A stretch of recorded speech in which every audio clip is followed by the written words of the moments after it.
सम्मान को स्वीकार करूंगा, उस टिकट को एक्सेप्ट। मालिक का लक्षण होगा, जो भी संस्कार होगा वो होगा।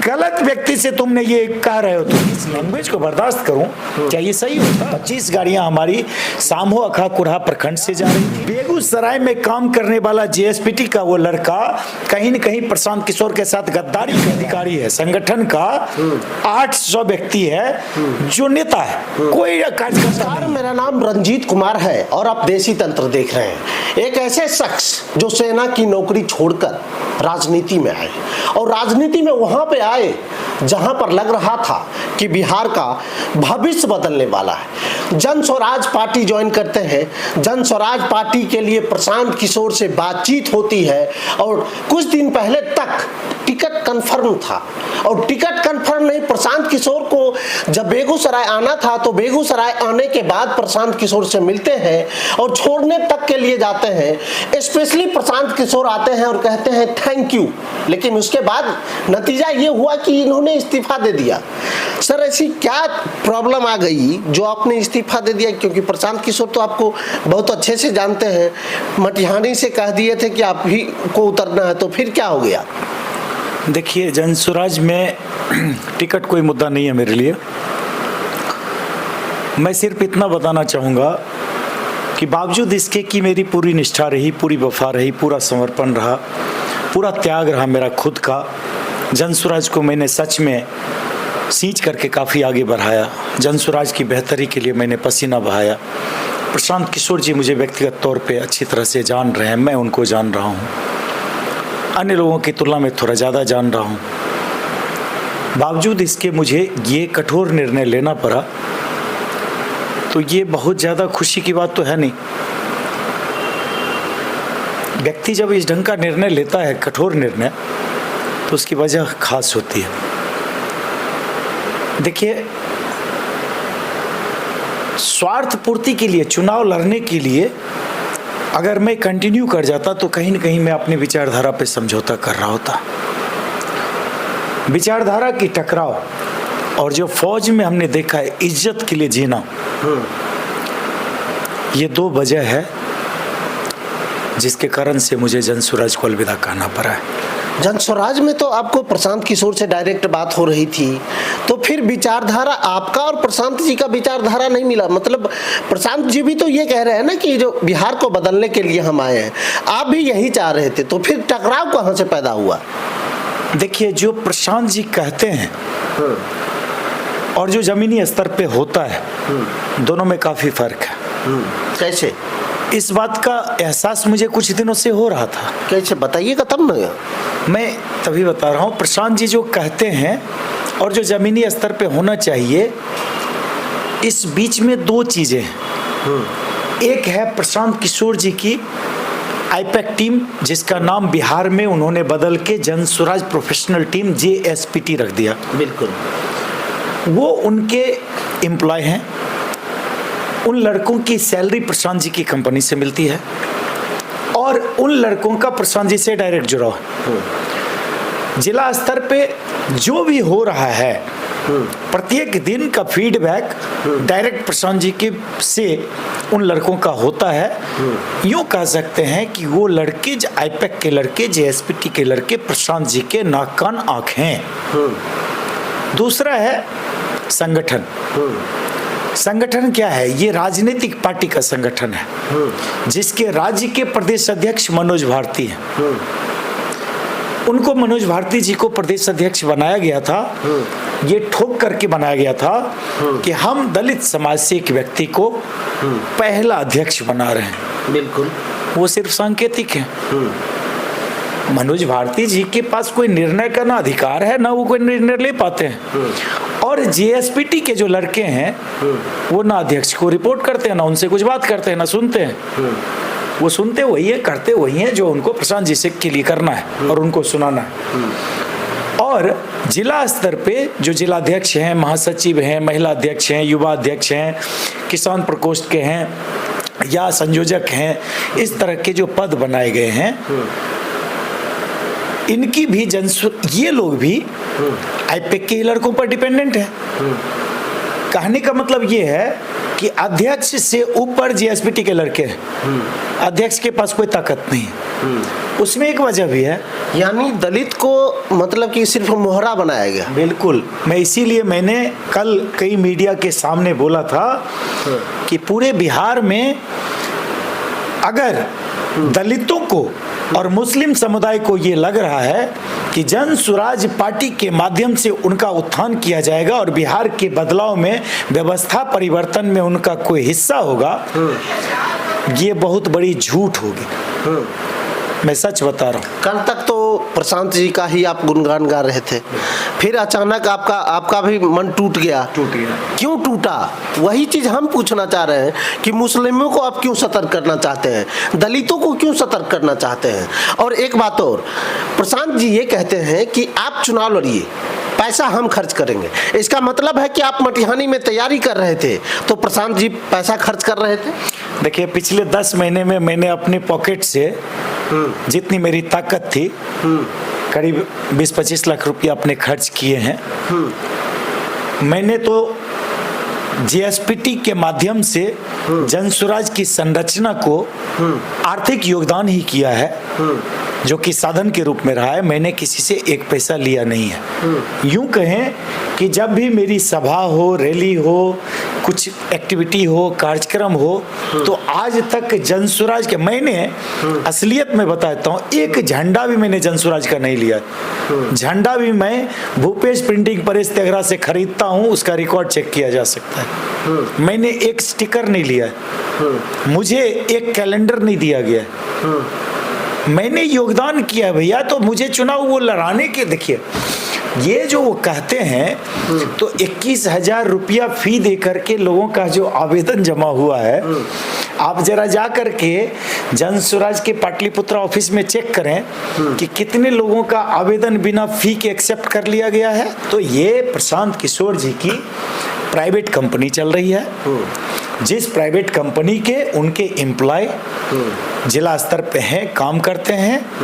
और जब आप पूछ रहे हैं कि मैं इतने दिनों से सह रहा था, तो ऐसा क्या, तो कभी कभी होता क्या है, आप एक्सेप्ट करते जाते हैं, एक इग्नाइटिंग पॉइंट आता है, फ्लैश पॉइंट जिसको बोलते हैं, तब आप फूट पड़ते हैं। वो कुछ हुआ जिसमें जीएसपीटी इन्वॉल्व है, तो भैया मैं बदतमीजी को बर्दाश्त करने वाला आदमी नहीं हूँ।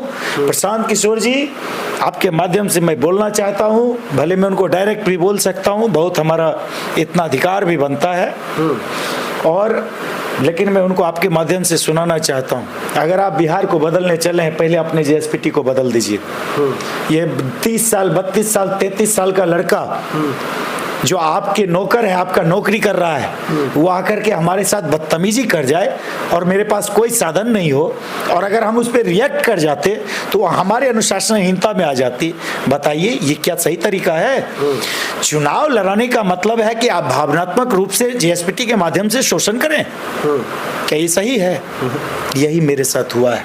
मतलब ये समझ लीजिए कि जेएसपीटी की टीम, यानी प्रशांत किशोर की जो टीम है, उसके मुताबिक बिहार का भविष्य लिखा जा रहा है। एक कंपनी है और उसका एक ठेकेदार है, वो ठेकेदार जेएसपीटी की टीम बनी हुई है। मेरे साथ वो बदतमीजी कर रहा है और मैं रिएक्ट कर दूं तो धमकी देता है कि आपको टिकट नहीं देंगे। अरे भैया, सबको टिकटें दे रहा है। अच्छा, मतलब जीएसपीटी टीम ही टिकट बांटता है। जीएसपीटी टीम की एक और खासियत है, टिकट ही नहीं बांटता है, संगठन बनाता है। बोलता है अध्यक्ष के बारे में, विजय जी को हटा दिए ना, इनको भी हटा देंगे। अरे भाई क्या है ये, मजाक बना रखे हो? कार्यकर्ता तो कोई है ही नहीं जन स्वराज में। बेगूसराय जिला में 800 पदाधिकारी अधिकारी है, संगठन का 800 व्यक्ति है जो नेता है, कोई कार्यकर्ता नहीं है। एक सवाल और है विंग कमांडर साहब, आज प्रशांत किशोर की बिहार बदलाव यात्रा पटना में हुआ, गांधी मैदान में।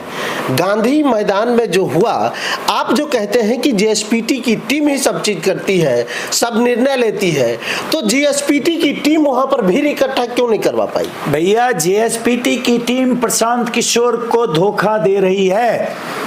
मैं ये आरोप नहीं लगा रहा हूं, मेरे पास कुछ सूत्रों से खबर है कि जेएसपीटी का एक लड़का जो जमुई से है, वो प्रशांत किशोर के खिलाफ कानूनी लड़ाई लड़ने जा रहा है और वो जेएसपीटी के टीम को अपने टीम में तोड़ के ले जा रहा है। मुझे शक है कि जिस ढंग से मुझे भड़काया गया और जिस ढंग से मुझे उत्तेजित करके छोड़ने के लिए मजबूर किया गया, बेगूसराय में काम करने वाला जेएसपीटी का वो लड़का कहीं न कहीं प्रशांत किशोर के साथ गद्दारी कर रहा है। उसने सारी चीजें, हो सकता है उसने जानबूझ के किया हो, वरना मैं तो कम से कम 500 लोगों को ले जाने के लिए मैं पूरी तैयारी कर चुका था। कुछ बात आपको याद दिलाना चाहते हैं। 2 अक्टूबर को याद कीजिए। 2 अक्टूबर के दिन प्रशांत किशोर जी का पटना में संबोधन होता है। वहां पर भी विंग कमांडर अपने कार्यकर्ता से लेकर सब कुछ लेकर पहुंचते हैं। जिस तरह उस वक्त आपने कई बस को इकट्ठा किया था, क्या इस बार भी कोई योजना बना था और यहाँ से लेके गए? देखिए, 2 अक्टूबर को हमारे संगठन की स्थापना हुई थी, मतलब हमारे पार्टी का निर्माण हुआ था पटना के वेटनरी कॉलेज ग्राउंड में। मैं उसमें 39 गाड़ियों का काफिला लेके गया था और वो 39 गाड़ियां एक जगह जमा करके हमने उसमें बैनर लगवाए, उसमें सारी व्यवस्था की। उन लोगों में जितने लोग थे उन सारे लोगों को मैं एकत्रित करके खाना पीना नाश्ता जो भी होता है, रिटर्न में डिनर, ये सारी मेरी, कोई मैं एहसान नहीं कर रहा था उन लोगों पे, वो मेरे गेस्ट के रूप में जा रहे थे, सबके साथ में गया था। करीब करीब 180 लोग के आसपास उन सारी 39 गाड़ियों में मेरे थे, जो कि वेटनरी कॉलेज ग्राउंड बैठे। इस बार चूंकि ये हमारी पटना में रैली थी और प्रशांत जी का आह्वान था कि हम गांधी मैदान को खचाखच भर देना चाहते हैं और फैसला तो अब गांधी मैदान से ही करेंगे, ऐसा उनका कहना था। मैं एक अनुशासित सिपाही की तरह 500 लोगों को ले जाने के लिए 50 छोटी गाड़ियां की व्यवस्था में कर चुका था। मेरे पास इसका प्रमाण है। मैंने जीएसपीटी के लड़कों को 3 दिन पहले उसमें से 20 गाड़ियों की सूची, नंबर और नाम सहित दे दिया था। 25 गाड़ियां हमारी सामो अखाकुड़ा प्रखंड से जा रही थी, जिसमें हमने आकलन किया था 125 से लेकर 140 के बीच में लोग रहेंगे, और 28 से 29 गाड़ियां हमारी इस क्षेत्र से जा रही थी, जिसके लिए हमने कुछ किराए पे किए थे बुकिंग करके, और कुछ हमारे मित्र दोस्त के थे जो करीब 10 गाड़ियां वैसी थी। देखिए, सारे लोगों के लिए 500 लोगों को ले जाने के लिए हमने इन गाड़ियों के अलावे बस का ये किया था, जो बस की हाजीपुर रूट से जाना था। छोटी गाड़ियों का जो काफिला था, जिसमें करीब हम 250 से 350 लोगों का सूची हम बनाए थे 50 गाड़ियों में, उनके लिए हमने आहार होटल है मोकामा बाईपास पे, उसमें हमने बुकिंग तक किया हुआ था, एडवांस तक दिया हुआ। अचानक छोड़े का है भैया, अब मैं बता तो रहा हूं। अब इसका मतलब ये थोड़े है कि सारे समर्पण, सारे सिद्धांत, सारे विचारधारा के बाद आज 11 तारीख को रैली है, 9 तारीख के शाम में आके पहले तो 2 घंटा मेरे पास बैठता है मेरे ऑफिस में, किसी अन्य लोग के पास खूब चीख चीख कर गाली देता है, उनको मतलब कि एक तरह जैसे क्लास मॉनिटर समझाता है वैसे कर रहा है, और लास्ट में मेरे साथ उलझ जाता है जब मैं ये बोलता हूँ कि भाई मुझे बहुत सारे काम हैं, और सच में मेरे काम थे। अरे भैया, जब मैं पैसा लगा रहा हूँ फील्ड में तो मुझे रिसोर्सेज की देखभाल भी तो करनी है। जितने लोग मेरे लड़के सहयोग कर रहे हैं मुझे, उनसे मुझे फीडबैक लेना है, मुझे ग्राउंड पे जाना था, मेरे कुछ कपड़े की बात थी जो मुझे लेना था, बहुत सारे की ये थे, मैं जल्दी में भी था। और उस मोमेंट में जेएसपीटी का वो लड़का मालिक की तरह मुझे बोलता है कि विंग कमांडर साहब, आपको भी एक चीज बताना चाहते हैं, बोलिए। तो आप बहुत विवादित आदमी हो गए। अरे भाई, क्या बोल रहे भाई, मेरे जैसे लोग को तुम कुछ समझ रहे हो? औकात तुम्हारी है? आज तक मैंने इज्जत किया है, सर बोला तरीके से। वो मेरा मानना है कि आप किसी को सम्मान देंगे तो आपको भी रिटर्न में सम्मान देगा। बिल्कुल बिल्कुल। लेकिन गलतफहमी है कि उसको लग गया इन लोगों को कि प्रशांत किशोर इसका मालिक है और मालिक का जो नौकर है सबका मालिक बनने चला है। मैं यही बताना चाहता हूं कि भैया, चुनाव लड़ना मेरी स्वार्थ पूर्ति होती, लेकिन चुनाव लड़ने के लिए मैं इस सम्मान और अपने तिरस्कार को बर्दाश्त करूं, इस लैंग्वेज को बर्दाश्त करूं, क्या ये सही होता? नहीं नहीं भैया, मैं ऐसी प्रवृत्ति का व्यक्ति हूं, चुनाव लड़ना तो छोड़िए, जनसुराज हो या कोई अन्य पार्टी हो, कोई अन्य सिंबल हो, मैं चुनाव लड़ लूं और मैं चुनाव जीत भी जाऊं। जीतने के बाद भी अगर मैं काम करने में काबिलियत के आधार पर, निष्ठा और ईमानदारी में शक नहीं होना चाहिए, काबिलियत के आधार पर अगर काम करने में पीछे रह जाता तो मैं बार बार खुले मन से वचन दिया हूं कि मैंने न सिर्फ मैं विधायक की कुर्सी से इस्तीफा दे देता बल्कि राजनीति से संन्यास ले लेता। मेरे जैसे निष्ठावान व्यक्ति की ये जो भावना है सिर्फ बकबक करने के लिए नहीं है भैया। अभी तक जिस निष्ठा और ईमानदारी से फौज में काम किया है उसी निष्ठा और ईमानदारी से जनसेवा करना चाहता हूं। तो इसमें अगर मेरा गुनाह है तो भैया मैं गुनाह को एक्सेप्ट करता हूं, लेकिन मुझे ऐसे बदतमीज लोगों से मुझे। और दूसरी बात, ये जो लोग हैं आईपैक के हैं कौन भाई? क्या है ये? क्यों बदतमीजी करेंगे? तो भाई हो कौन? मैं दलाली करता हूं, मैं जीएसपीटी के कहने पे दलाल बन जाऊं? वो भाई तुम्हारा लक्षण होगा, तुम्हारे मालिक का लक्षण होगा, जो भी संस्कार होगा वो होगा। गलत व्यक्ति से तुमने ये कह रहे हो, तुमको जो करना है करो। एक आध दो सवाल और, क्या रंजीत विंग कमांडर साहब मटिहानी से चुनाव लड़ेंगे? मैं ना कहीं से चुनाव लड़ना चाहता हूं, मैं सच बता रहा हूं। मैं अगर राजनीति यही है कि झूठ बोलना, सच बोलना, उसी को लोग मुझे कह रहे थे, समझा रहे थे, देखिए आपका तो टिकट लड़ना कन्फर्म ही था, आप बेकार ही उसको इग्नोर कर दिए, पंगा ले लिए, छोड़ दी। अरे भाई, मैं बार बार बता रहा हूं, मैं टिकट लेना और ये तो छोड़े, विधायक का सर्टिफिकेट देकर के कोई मुझे विधानसभा में भेज दे मुफ्त में बिना टिकट के ही, लेकिन मुझे सम्मान ना दे तो मैं सम्मान को स्वीकार करूंगा, उस टिकट को एक्सेप्ट नहीं करूंगा। अरे भैया, जीवन में खाली यही चीज नहीं है, सफल होने के बाद एक दूसरा, ये this is my second career option. जनसेवा जो है मेरा सेकंड कैरियर ऑप्शन बना है, जो मैं सेवा भाव के रूप में करना चाह रहा हूं। तो भैया, सम्मान और इससे कोई समझौता होने की कोई बात नहीं है।